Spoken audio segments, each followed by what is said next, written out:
Had he been a moment later, he would have gone with it.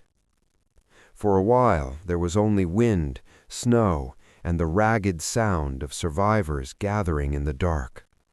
William rolled onto his back and stared up into the storm. Snowflakes struck his face and melted against his skin.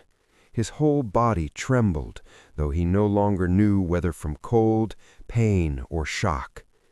Then Lily threw herself onto his chest. He gasped at the pain, but wrapped one arm around her. "You came out," she cried. "Yes," he said weakly. "Looks like I did." Emergency crews reached them 20 minutes later, though it felt much longer. Red and blue lights glowed through the blizzard like something unreal. Firefighters moved from survivor to survivor. Paramedics wrapped blankets around shoulders, checked pupils, lifted stretchers. Lily's mother had survived.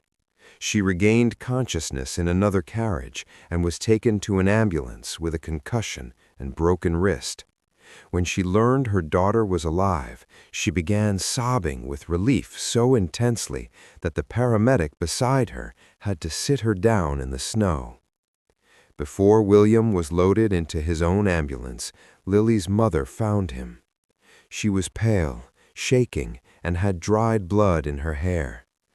"They told me," she said, gripping his hand with both of hers. "They told me you saved her." William tried to answer, but emotion closed his throat. The woman bent and kissed his forehead. "You brought my baby back to me." For the first time in many years, William cried without trying to hide it. At the hospital, doctors confirmed he had 2 cracked ribs, a deep cut above his eye, and severe bruising, but he would recover. The news reports called it a miracle that more people had not died. Ice on the tracks, poor visibility, and a signal failure were all mentioned in the first investigations. The storm dominated headlines for 2 days. Reporters wanted survivor statements. William refused them all. He spent New Year's Eve in a hospital bed with a paper cup of weak coffee and a view of snow-covered rooftops. Around 11:30 p.m., Emily arrived with her husband and 2 teenage sons.